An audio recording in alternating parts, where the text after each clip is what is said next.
This round robin goes on, and then there's this thing called temp DB, where all these processes take place that adds further levels of wrinkling and processing involved. And truly, there are ghosts that way. Celine, actually, she has been looking into going back to school, and she was kind of curious about what she should go for. And one of the things she started looking at was network security, and that seems, what a lot of the universities and things are pushing is security.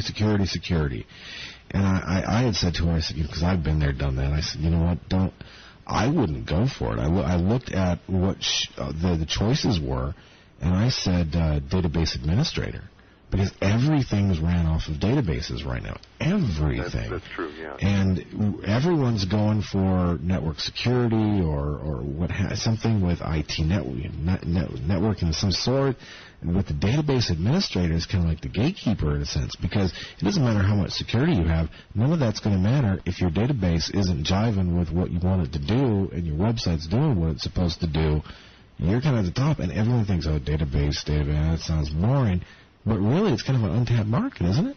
It is, and it can be quite fascinating. That's how I came up into things, was dealing with databases in the phone industry, where we'd have to deal with phone records for, hundreds of millions of phone calls. It's quite fascinating dealing with data at that large a level. And basically, that's what I'm doing now. It's hundreds of millions of reads stuck into various different databases.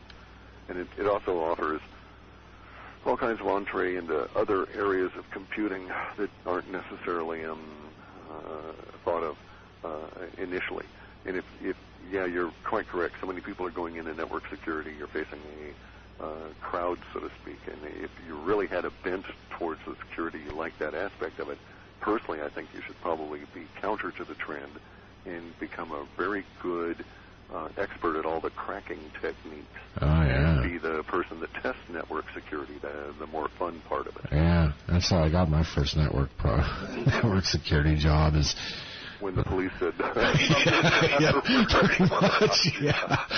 much. It's like I kind of stumbled across something, and the company said, wait a minute, how did he get in? And then they reported it, and then they said, okay, why don't you come tell us how you did this? And I said, well, you want a job? And I said, you want to keep me out of jail? Yes, okay. Yes, I know. A lot of people get recruited that way. But you needn't actually crack a system in order to be very good at all the cracking techniques. Yeah. And then there's all kinds of weird things like creation of honeypots, for instance. Yes. And working with law enforcement or private security on that side. Yeah. All I did, my big mistake was I tried to contact the network administrator and ask him what the place was about. I stuck out like a sore thumb.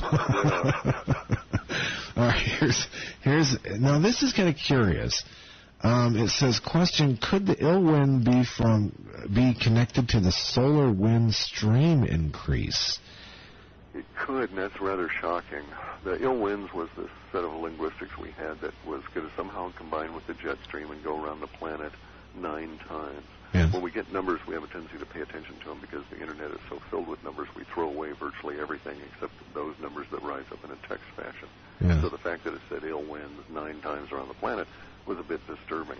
We thought initially it might be because of the Israelis attacking Iran using some kind of a giant bunker buster that they get from us and setting off some kind of a nuclear problem that gets into the jet stream and takes 9 times around the planet, or about 18 weeks, to fade away. However, correspondent with the rise in earthquakes in the Pacific and all of the strange weather and the hyper typhoons and stuff, we've had this really strange situation where we've had gamma rays at a high level, higher than has ever been recorded, in a continuous fashion as opposed to a bursting. Yes. So it could be that we're misreading the ill wind source because that's coming from the data. But the ill winds is at an archetype level. The 9 times around the planet was primary support, as I recall. And so those I would have a fair confidence in. But, yeah, we could be quite wrong in the guess as to what actually is the source of the ill part of the wind. Right. I know that the sun has been really weird lately. It's, there was a point where, I think we talked about this before, where they believed that we were going to start reaching the solar cycle number 24, and there was some strange activity, and then it just went silent, and it had all these solar physicists going, what the hell is going on? Yeah. It's just completely quiet. But at the same time, kind of the calm before the storm, I don't know, but going back to our last solar cycle peak, when it raised some havoc with our electrical systems and our electronic systems, right, compared to the 90s, whenever that happened, to now, how embedded our infrastructure is with digital technology and how tight it is. Vulnerable. Yeah, if we were to get hit with a really strong solar storm. Interesting part of this, too, and that is that even though we've had no sunspots and we've had quiescence, we've also had very high levels of energy pouring out of the sun in the X-ray band and in other bands that you just normally wouldn't see with this sort of behavior. Right, which is really strange. And Ian O'Neill, he writes for the Discovery Channel now. He's on my program, a good friend. He's a solar physicist, and he is a loud voice whenever of saying, you know what, we need more study about the sun, without a doubt. I mean, we do. Which is absolutely true, because, like you said, the sun has been really strange right now. We're getting something we've never seen before. It is in an area of space that apparently has some level of energetics that we're not really measuring, either extra magnetism or extra electricity or something, and it is behaving quite oddly. It used to be a yellow sun. I keep saying that if Superman showed up today, he'd just be an ordinary guy, yes. White. He's not going to get any superpowers out of it. But intensity is up, frequency is up, new kinds of ultraviolet. There's actually 3 separate spheres within the sun that spin at various different rates. One of them was precisely on the second alignment, and it appears to be slowing down ever so slightly. Yes. So it's taking a little bit longer than a second. Then we have these extra gamma rays and everything coming on out, and our whole solar system is affected. So I understand the puzzlement of the solar physicists, because they're looking at the sun in isolation. Yes. They're not seeing it as part of the grander system of the, various galaxies, etc. Right. So they're not necessarily responding to the idea that, well, there could be an energy in the field in the space that our solar system is transiting that is causing all of these effects, including the strangeness here on Earth and the strangeness within ourselves. Excellent point. Fortunately for us, kind of doesn't matter what their opinion is, because I think that even if we were to decide we were going to do incredible research on the sun, I just don't think we have time before things start going really bad. Yeah. I'll agree with that one wholeheartedly. And I know that tonight we didn't hit on a lot of the forecasts that you have, but we hit on a lot of the things with, well, what the hell is going on currently, which from the emails that I'm getting right now, because there's still a lot of people sending me emails, they're thinking, you know what, thank you for hitting on everything you hit on tonight. So again, Clif, as always, it's great having you on. I always have a great conversation with you. But tell me this one thing, out of everything, what is the most, what stands out the most to you right now out of all your data? Alien Wars 2011. Alien Wars 2011. We touched on that last time you were on. Right. It's because it continues to grow. It's really weird. I've been primed for this kind of stuff since, growing up in the 50s and the 60s with all the science fiction and stuff, and it appears that disclosure won't be an issue anymore after that. Yes. It'll be a self-disclosing kind of a problem. Yeah. And it's coincident with, the destruction of the powers that be and the shift into new cycles and everything. So yes. It's going to be about as chaotic a time, I think, as our planet has seen in probably hundreds of thousands of years. Yes. You said last time you were on that even in the case of kind of disclosure, in a sense, that it was going to come out of a obscure source, something that someone didn't expect, someone like a little guy like me, for example, out here in the middle of Texas, that there was going to be something that came forth that just kind of put the whoa in all of it and really brought it to the forefront. Do you still see it that way? We have a couple of people out there that are good candidates for that, indeed, that are putting the wow factor back into things, and the linguistics are building up around them.